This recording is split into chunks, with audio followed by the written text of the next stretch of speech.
एक बार फिर से सभी को नमस्कार। एक बार फिर उपस्थित हूँ आपके सामने लेकर के श्रीमद् भगवद गीता।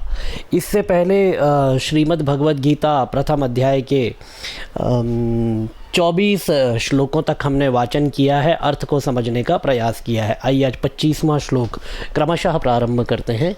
तो 24 श्लोक तक हमारा हुआ था, सेनयोरुभयोर्मध्ये स्थापयित्वा रथोत्तमम्। भगवान श्री कृष्ण से अर्जुन ने कहा था कि सेनयोरुभयोर्मध्ये स्थापयित्वा रथम स्थापयमेच्युत, कि मेरे रथ को आप दोनों सेनाओं के बीच में स्थापित कर दीजिए।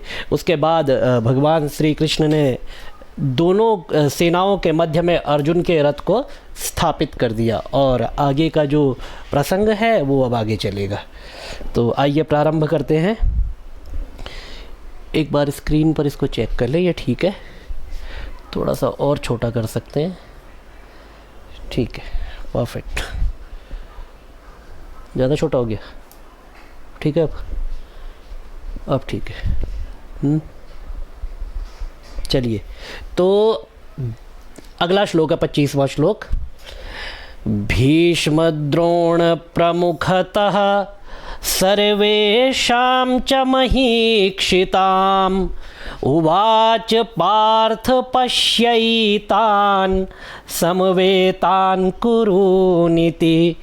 भीष्मद्रोण प्रमुखतः सर्वेषां च महीक्षिताम् उवाच पार्थ पश्यैतान् समवेतान् कुरूनिति। अब देखिए, सबसे पहले इसका शब्दशः अर्थ समझने का प्रयास कीजिए कि सर्वेषां च महीक्षिताम्,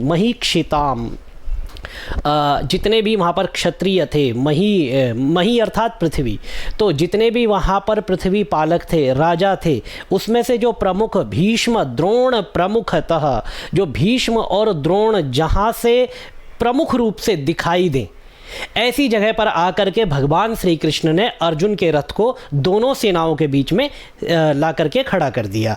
भीष्म द्रोण प्रमुखतः सर्वेषां च महीक्षिताम्। अब सभी महीक्षितों में, यहाँ पर जो है तुलनार्थ में षष्ठी बहुवचन का प्रयोग हुआ है, और जहाँ से भीष्म द्रोण प्रमुख हो ऐसी जगह ला करके रथ को खड़ा किया। और भगवान श्री कृष्ण ने कहा, उवाच पार्थ, भगवान श्री कृष्ण ने कहा कि हे पार्थ, उवाच मतलब कहा, हे पार्थ पश्य एतान, एतान पश्य, इनको देखो, दोनों सेनाओं को देखो।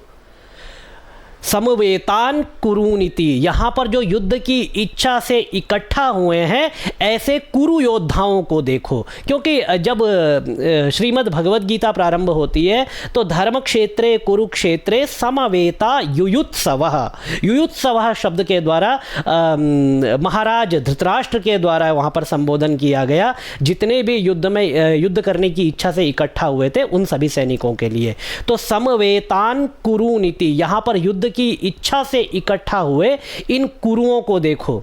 वाच पार्थ पश्यैतान, पश्य एतान समवेतान, इकट्ठा हुए किनको? कुरून, इन कुरुओं को देखो। अब यहां पर देखिए दो सेनाएं हैं, एक सेना इधर, एक सेना इधर, बीच में अर्जुन का रथ खड़ा है। अर्जुन के रथ से सामने यहाँ पर जो है गंगा पुत्र भीष्म द्रोण, जबकि बहुत सारे महीक्षित हैं, उनमें से प्रमुख रूप से ये दिखाई दे रहे हैं। और इधर से भी जो है पांडव सेना में भी अर्जुन को सारी की सारी सेना, अपने जितने भी योद्धा हैं वो दिखाई दे रहे हैं। इधर कुरु सेना में भी अपने सारे के सारे योद्धा दिखाई दे रहे हैं।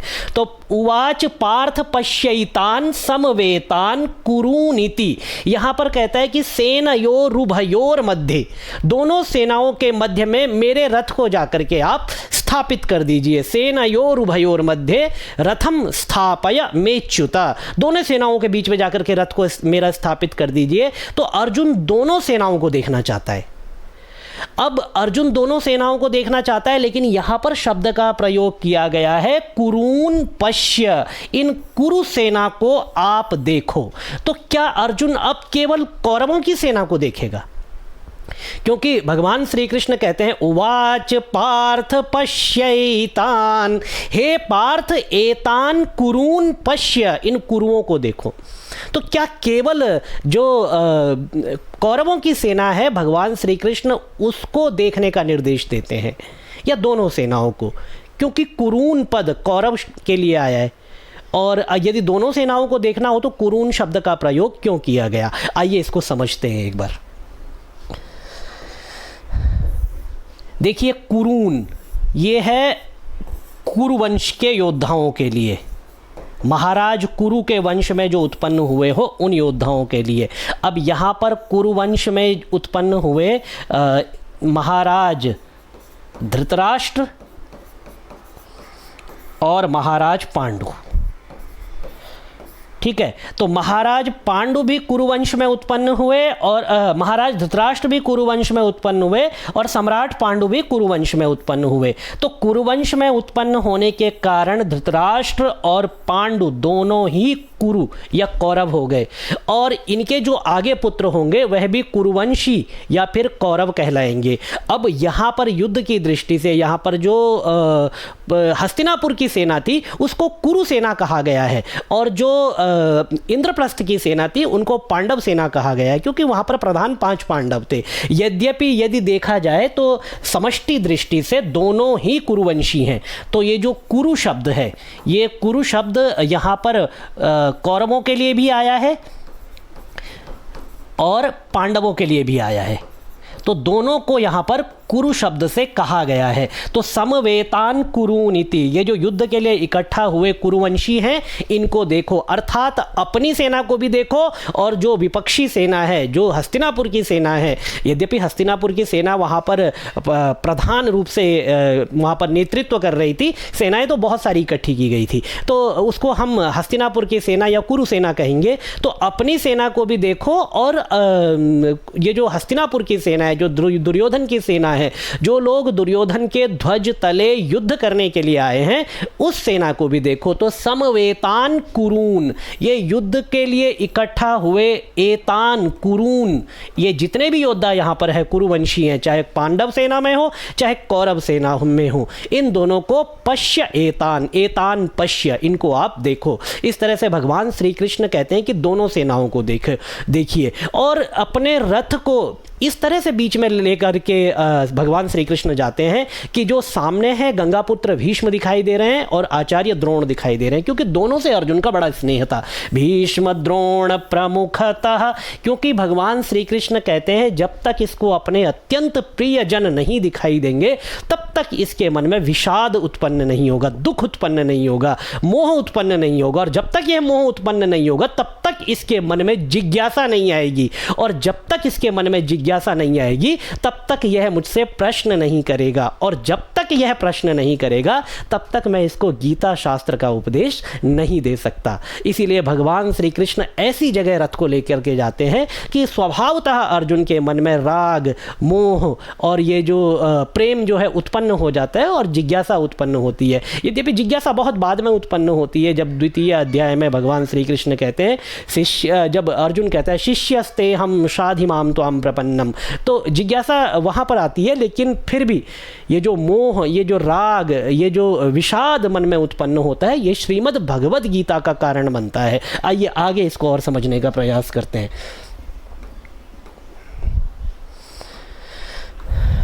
संजय उवाच, अच्छा ये जो संजय उवाच चल रहा था अभी, अब आइए यहाँ पर संजय उवाच ही चल रहा है।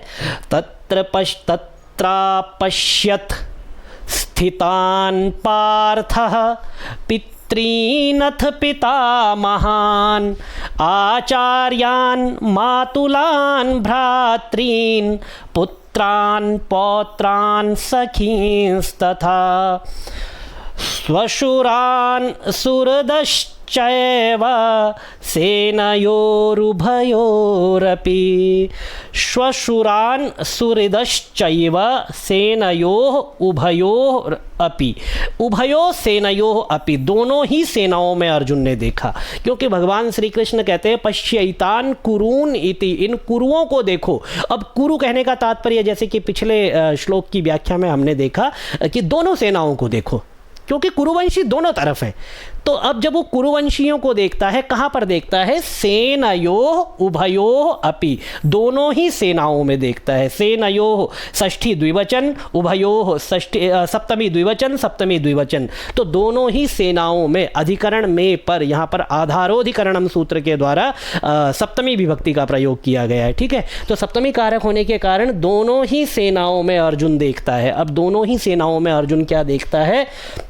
श्वशुरान, अपने फादर इन लॉज, क्योंकि बहुत सारे विवाह थे तो फादर इन लॉ भी जितने थे सभी इकट्ठे हुए थे। उसके बाद भाई के फादर इन लॉ भी जो श्वशुर थे, अपने ही श्वशुर के तुल्य माने गए हैं, तो श्वशुरान, इसीलिए यहाँ पर बहुवचन शब्द का प्रयोग किया है। सुहृदश्चैव, सुहृद अपने मित्रों को देखा। दोनों ही सेना में अपने श्वशुर भी खड़े, क्योंकि दुर्योधन के जो श्वशुर हैं, अगर रिश्ते की बात करें तो रिश्ते में तो अर्जुन भी उनको श्वशुर के तुल्य ही आदर देते हैं। तो दोनों ही सेनाओं में श्वशुरान, श्वशुर उनको देखा, और सुहृद अर्थात मित्रों, अपने मित्रों को देखा कि दोनों ही सेनाओं में मित्र है। शत्रु तो कहीं दिखाई नहीं दे रहा है, क्योंकि अर्जुन युद्ध करने के लिए आया है शत्रुओं के साथ, और जब वह दोनों सेनाओं को देखता है तो उसको शत्रु नहीं दिखाई देता, उसको कहीं पर ससुर दिखाई देते हैं, कहीं पर मित्र दिखाई देता है, उसको कहीं पर गंगापुत्र भीष्म दिखाई देते हैं, कहीं पर आचार्य द्रोण दिखाई देते हैं, अपने गुरु दिखाई देते हैं। उसने अभी तक शत्रु को नहीं देखा। अब यहीं से मोह जो है प्रारंभ होता है। तत्र अपश्यत, वहां पर देखा स्थितान पार्थ, स्थित लोगों को पार्थ ने देखा। तो पितरीन, पिच्चा लोगों को देखा, अपने ताऊ को देखा। पिता महान, जितने भी दादा के तुल्य, पितामह के तुल्य आदरणीय, समकक्ष और आयु में लगभग समान अवस्था वाले लोगों को देखा। पितरीन अथ पिता महान, आचार्यान, आचार्यों को देखा, कृपाचार्य को देखा, द्रोणाचार्य को देखा, और भी अनेक आचार्य रहे होंगे जो कि अर्जुन के आचार्य ना सही लेकिन अर्जुन के पुत्रों के आचार्य हैं, अर्जुन के संबंधियों के आचार्य हैं, या कोई ऐसे आचार्य भी होंगे जो कहीं और अर्जुन के आचार्य ना हो लेकिन कहीं और देश में, राज्य में आचार्य पद पर प्रतिष्ठित हो, तो ऐसे आचार्यों को देखा। आचार्यान, मातुलान, मामाओं को देखा, महाराज शल्य, गांधार नरेश शकुनी, और भी ऐसे न जाने कितने सगे संबंधी थे जो मामा के रूप में इस युद्ध में उपस्थित हुए थे, जो कि कौरवों और पांडवों के रिश्ते में मामा लगते रहे होंगे। ऐसे मामाओं को देखा। मातुलान भ्रातृन, भाइयों को देखा, तो भाई तो हैं ही क्योंकि कहानी ही भाइयों के बीच की है, भाइयों को देखा। और उसके बाद पुत्रान, पुत्रों को देखा। पौत्रान, अपने पौत्रों को देखा, जो पोते थे उनको देखा। सखी, सखी मित्रों को देखा। और स्वशुरान सुहृदश्चैव, अपने श्वशुर, अपने मित्रों को देखा। अभी दोनों सेनाओं के मध्य में अर्जुन का रथ खड़ा है। अर्जुन ने श्री कृष्ण से कहा था कि कैर्मया सह योद्धव्य मस्मिन् रण समुद्यमे, मैं जाकर के तो देखूं कौन मुझसे युद्ध करने वाला है, या मैं किसके साथ युद्ध करने वाला हूं, अपने शत्रुओं को तो एक बार जाकर के देखूं। और इसीलिए उसने श्री कृष्ण को अनुमोदन किया, श्री कृष्ण को उसने जो है निवेदन किया कि मेरा रथ दोनों सेनाओं के मध्य में आप स्थित कर दीजिए। श्री कृष्ण ने जो अपने रथी थे, क्योंकि सारथी का कर्तव्य है रथी के निर्देश का पालन करना, तो श्री कृष्ण जो अपने रथी का आदेश था उस आदेश का पालन करते हुए दोनों सेनाओं के मध्य में अर्जुन के रथ को लेकर के आ गए। लेकिन अर्जुन अब देखता क्या है? अर्जुन यहाँ शत्रुओं को देखने आया था, किसके साथ युद्ध करना है। शत्रु तो उसको दिखाई ही नहीं दे रहे हैं। पितृनथ पिता महान, ये इन रिश्तेदारों को वहां पर देख रहा है। अब